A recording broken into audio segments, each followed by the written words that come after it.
Assalamualaikum warahmatullahi wabarakatuh.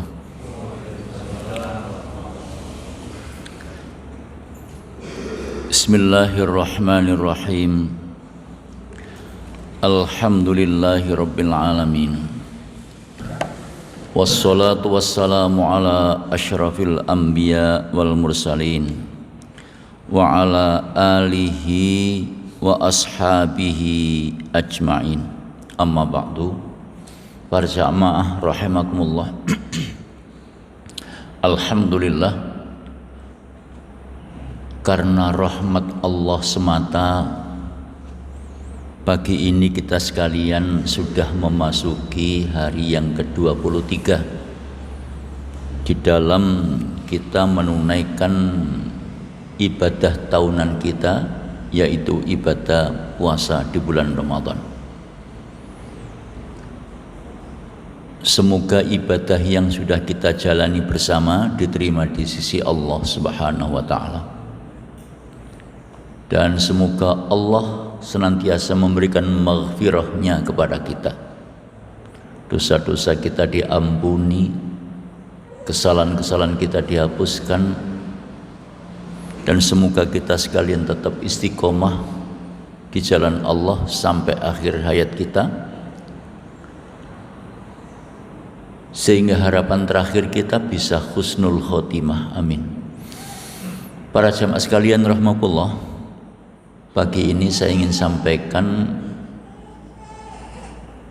tentang beberapa hadis yang menyangkut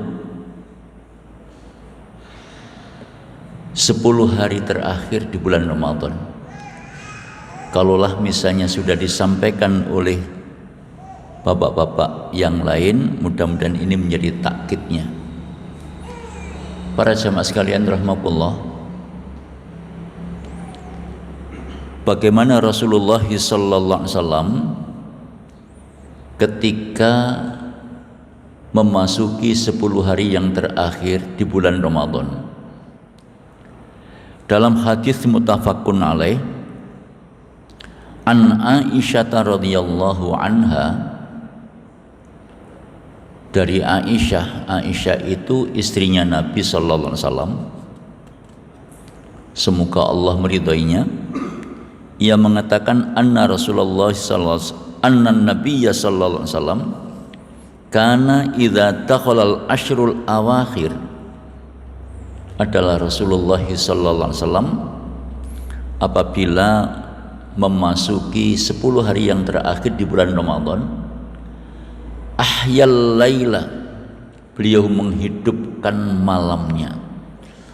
Artinya memanfaatkan 10 hari yang terakhir di bulan Ramadan itu dengan penuh kesungguhan. Takarrubnya kepada Allah lebih ditingkatkan. Para jamaah sekalian rahmatullah, dan bukan hanya beliau sendiri, tetapi beliau mengajak keluarganya. Wa aiqadha ahlahu, dan beliau membangunkan keluarganya. Dalam hal ini adalah istrinya, dijak bareng-bareng untuk bertakarrub kepada Allah, lebih ndp kepada Allah, memperbanyak zikir, istighfar dan doa.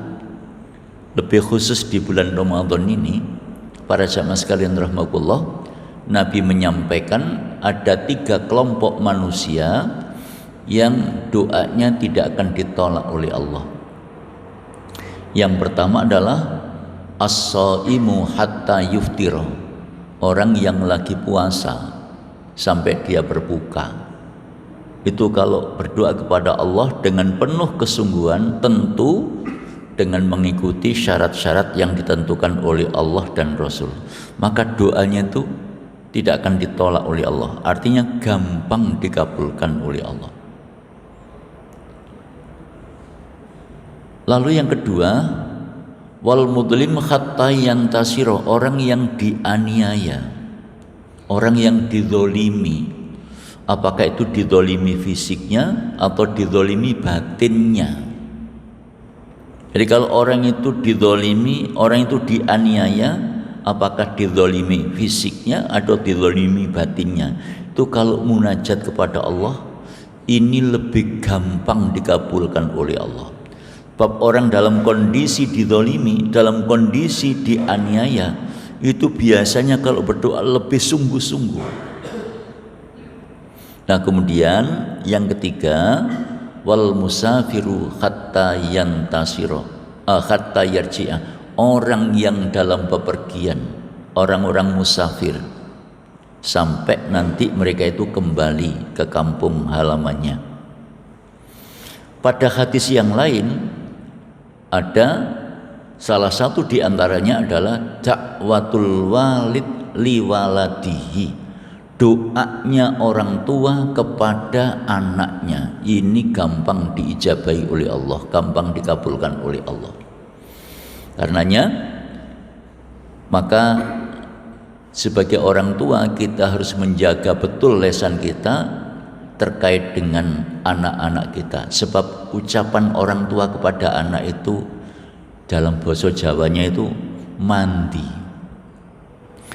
Para jamaah sekalian rahimakumullah, jadi momen Ramadan ini merupakan momentum yang tentu kita sebagai hamba-hamba Allah yang beriman harus ada upaya maksimal untuk meningkatkan ibadah kita, takarrub kita kepada Allah Subhanahu wa taala.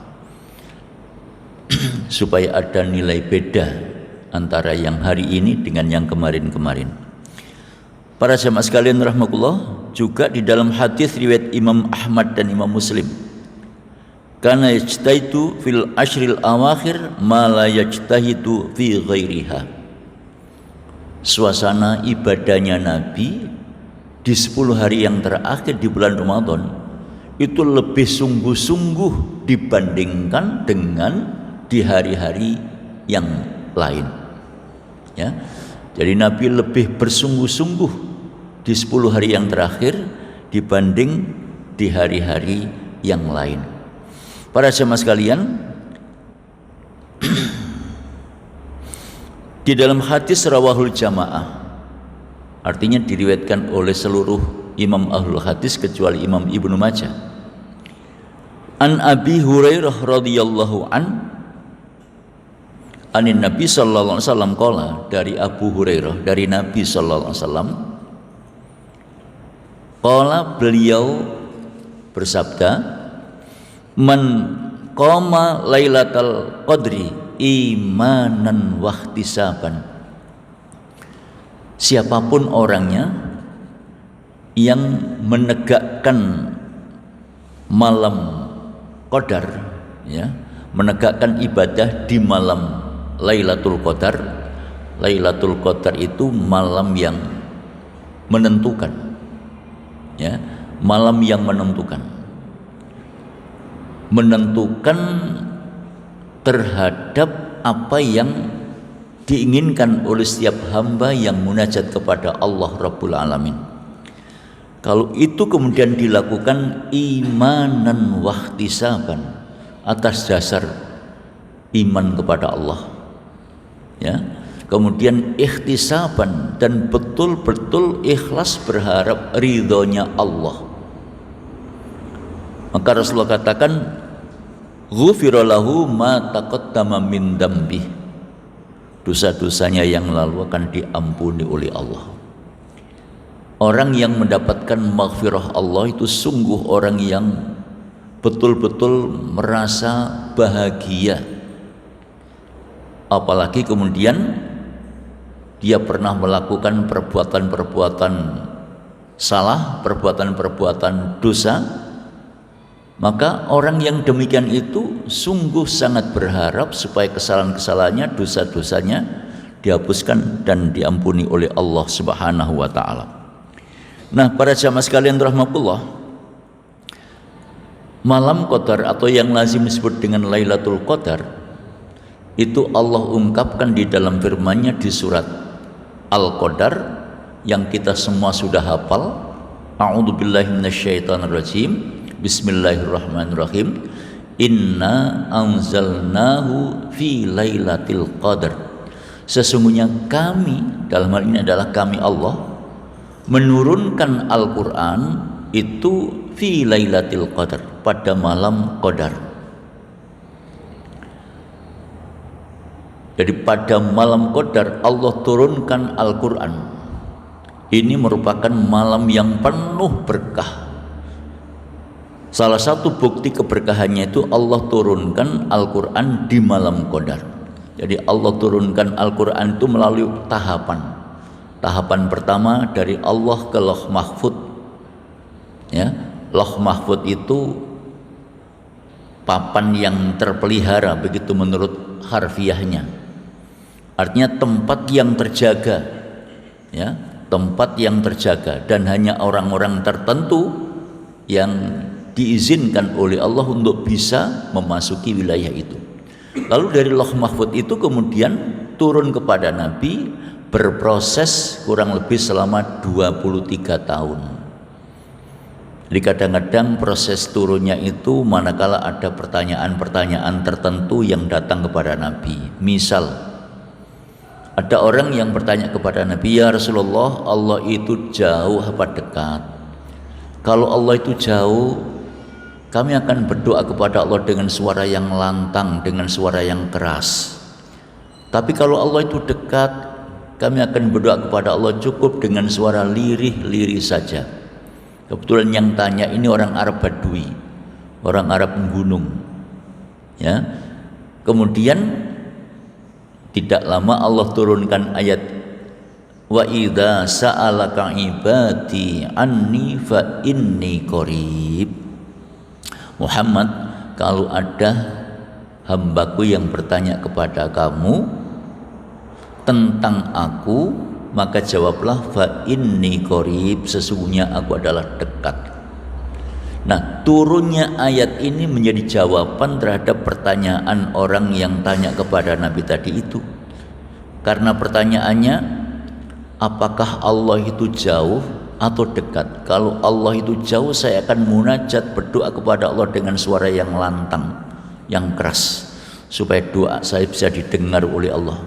Tapi kalau Allah itu dekat, maka saya akan berdoa kepada Allah cukup dengan suara lirih-lirih saja. Maka dengan turunnya ayat ini, praktis pertanyaan tadi sudah terjawab. Berarti berdoa kepada Allah itu cukup dengan suara lirih-lirih saja. Dalam hadis muttafaqun alaih dikisahkan, ada salah seorang sahabat Nabi yang munajat kepada Allah dengan suara yang lantang di atas bukit. Ya, lalu Nabi mendengar, kemudian dipanggil oleh Nabi, ayyuhan nas ta'al, wahai manusia kemarilah kalian. Kemudian orang itu turun menghadap kepada Nabi. Begitu sudah berada di hadapan Nabi, oleh Nabi diingatkan, irba'u ala anfusikum, rendahkan suaramu. Fa innakum la tad'una asamma wala ghaiba, karena sesungguhnya kamu itu tidak menyeru, tidak memanggil zat yang tuli lagi jauh. Walakin tad'una sami'an qariba, tapi yang kamu seru, yang kamu panggil adalah zat yang maha mendengar lagi maha dekat. Nah, jadi para jamaah sekalian rahmatullah, kadang-kadang turunnya ayat itu terkait dengan kebutuhan, ya, terkait dengan kebutuhan. Misalnya lagi ada orang dari kelompok Yahudi yang menghadap kepada Nabi. Kebetulan orang-orang Yahudi ini sudah menyatakan keislamannya, lalu menghadap kepada Nabi, ya Rasulullah, di samping kami sudah melaksanakan ajaran Islam, kami masih kepingin mengamalkan ajaran-ajaran Taurat. Ya, jadi pada satu sisi orang ini sudah menyatakan keislamannya dan sudah mengamalkan ajaran Islam, tapi pada sisi yang lain mereka masih pingin untuk melakukan ajaran-ajaran Taurat yang mereka yakini sebelum mereka menjadi Islam. Lalu Allah turunkan ayat di surat Al-Baqarah ayat 208. Ya ayyuhalladzina amanu udkhulu fis-silmi kafah Wahai orang-orang yang telah menyatakan beriman kepada Allah, masuklah kalian ke dalam Islam secara kafah, secara totalitas. Artinya kalau kamu itu sudah menyatakan Islam, tinggalkan hal-hal lain di luar Islam, biar itu dilakoni oleh mereka yang belum Islam. Katakan bagi mereka yang beragama Yahudi, biar itu dilakoni wong Yahudi. Bagi mereka yang semula beragama Kristen, ya biarlah mereka itu mengamalkan ajaran Kristennya. Tapi ketika orang sudah menyatakan Islam, kalau dulunya Kristen, maka tinggalkan ajaran Kristennya. Keyakinan-keyakinan yang berbau Kristiani harus dipangkas, ditinggalkan, dan kemudian sepenuhnya mengikuti ajaran Islam. Nah, itu sebagai jawaban ya terhadap orang-orang yang sudah menyatakan Islam tapi masih kepingin untuk mengamalkan amalan-amalan yang kemarin-kemarin sebelum dia itu masuk Islam. Dengan bahasa lain, kalau kamu sudah menyatakan Islam, maka bersihkan keyakinanmu dari unsur-unsur kepercayaan-kepercayaan yang lain di luar tuntunan Islam. Ya, jangan dicampur aduk antara ajaran Islam dengan yang lain. Nah, para jamaah sekalian rahmatullah, jadi Allah turunkan ayatnya kepada Nabi kadang-kadang sesuai dengan kebutuhan. Itu berproses selama kurang lebih 23 tahun. Nah, jadi para jamaah sekalian rahmatullah, itulah gambaran malam Qadar. Ya, lalu Allah tanyakan kepada Nabi sallallahu alaihi wasallam, wa ma adraka ma lailatul qadar, tahukah kamu Muhammad apakah yang dimaksudkan dengan malam Qadar itu? Lailatul qadri khairum min alfi syahr. Allah jelaskan kepada Nabi, malam Qadar itu adalah malam yang nilainya lebih baik dari 1000 bulan. Suatu malam yang nilainya lebih baik dari 1000 bulan. Nah, kapan malam Qadar itu? Nah, itu dirahasiakan oleh Allah. Ya, dirahasiakan oleh Allah. Nah, jadi para jamaah sekalian rahmatullah, gambaran lebih baiknya kayak apa? Tanazzalul malaikatu warruhu fiha bi'idzni rabbihim min kulli amr. Pada malam itu para malaikat turun. Ya, termasuk malaikat Jibril. Malaikat Jibril disebut secara khusus, ini menunjukkan bahwa malaikat Jibril adalah malaikat yang memiliki status tersendiri, status istimewa di hadapan Allah Subhanahu wa taala. Ya. Jadi para malaikat di malam Qadar itu turun, termasuk malaikat Jibril. Turunnya malaikat ini dengan membawa seluruh urusan-urusan kehidupan. Apakah itu yang menyangkut urusan rezeki, apakah itu yang menyangkut urusan keluarga, apakah itu yang menyangkut urusan-urusan yang lain. Nah, karenanya para jamaah sekalian rahmatullah, maka Nabi sallallahu alaihi wasallam betul-betul memanfaatkan 10 hari yang terakhir di bulan Ramadan itu secara maksimal dan sungguh-sungguh, ini dalam rangka berburu Lailatul Qadar. Itulah sebabnya maka para jamaah sekalian rahmatullah, kita sebagai umatnya Nabi ini juga harus ada upaya untuk mengikuti apa yang dilakukan oleh Nabi, ya, mengikuti apa yang dilakukan oleh Nabi sallallahu alaihi wasallam.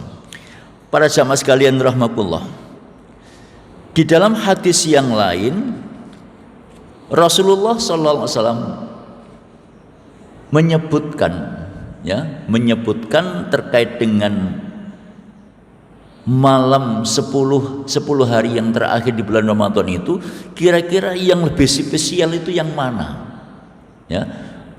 Pada satu sisi Nabi menyebut malam ganjil. Malam ganjil itu ya termasuk malam 21, malam 23, malam 25, malam 27, malam 29. Ini malam-malam ganjil. Ya, itu malam-malam ganjil. Tetapi ada yang lebih khusus lagi, yaitu pada malam yang ke-27. Pada malam yang ke-27 para jamaah sekalian rahmatullah. Di dalam hadis riwayat Imam Ahmad dengan sanad yang sahih, Ani bin Umar qala Rasulullah sallallahu alaihi wasallam, "Man kana mutakharriha falyatakharraha lailata sab'in wa ishrin." Siapa yang berburu malam Qadar itu, maka carilah di malam yang ke-27. Ini apa itu namanya? Keterangan di dalam hadis riwayat Imam Ahmad dengan sanad yang dinyatakan sahih oleh para ahli hadis. Ya. Pada sisi yang lain, dalam hadis yang diriwayatkan oleh Imam Ahmad, Imam Muslim, Abu Dawud dan Imam At-Tirmidzi juga menyebut dengan poin yang sama, yaitu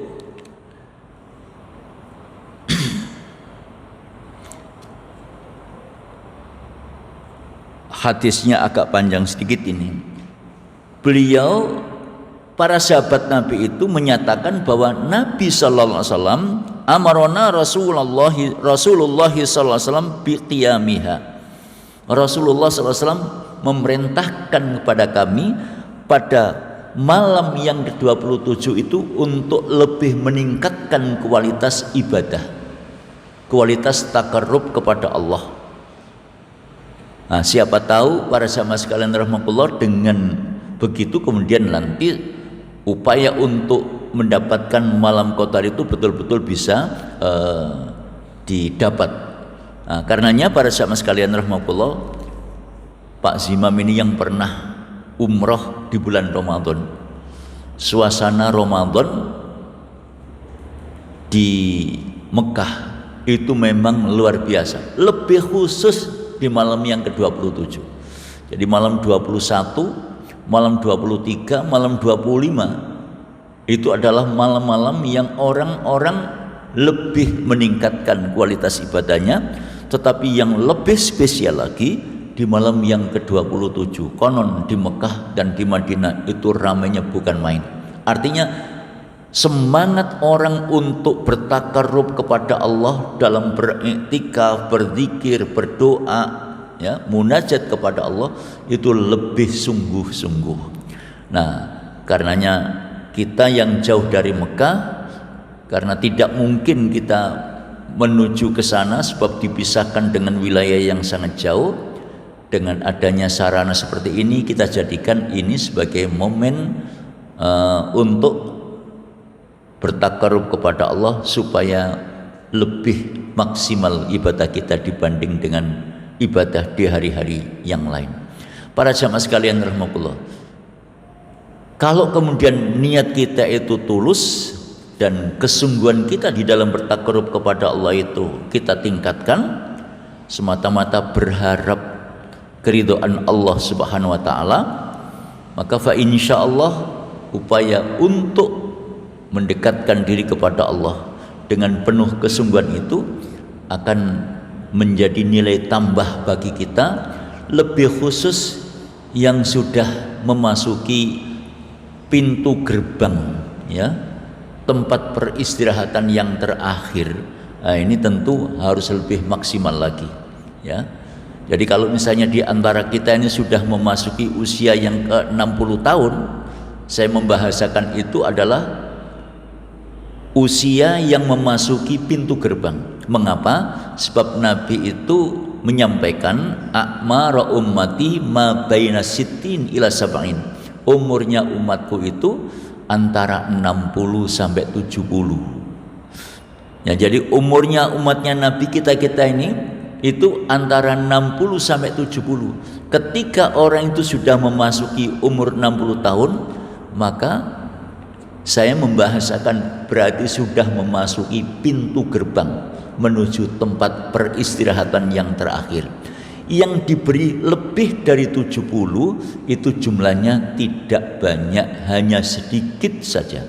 Dan kalau kemudian kita mencoba mendata di sebuah perkampungan, mencari orang yang katakan umurnya 80, itu sudah termasuk kategori langka. Walaupun ada, tapi ya mungkin 1-2 saja.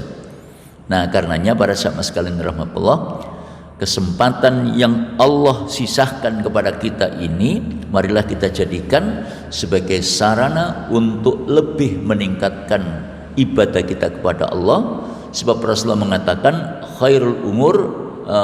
khairun nas man tala umruhu fahasuna amaluhu. Sebaik-baik manusia adalah orang yang diberi panjang umur lalu mereka berupaya maksimal untuk memperbanyak amal soleh di umur-umur yang tersisa itu. Para jamaah sekalian rahimakumullah, karena panjenengan semalam sudah banyak berkelana dalam rangka bertakarub kepada Allah, barangkali tidak perlu saya perpanjang. Mudah-mudahan sedikit tambahan informasi ini menjadi menu untuk mensupport kita dalam rangka mensemangati diri dan keluarga supaya kita semakin meningkatkan ibadah kepada Allah Subhanahu wa taala. Kurang lebihnya mohon maaf. Subhanakallahumma wa bihamdik asyhadu an la ilaha illa anta astaghfiruka wa atubu ilaik. Assalamualaikum warahmatullahi wabarakatuh.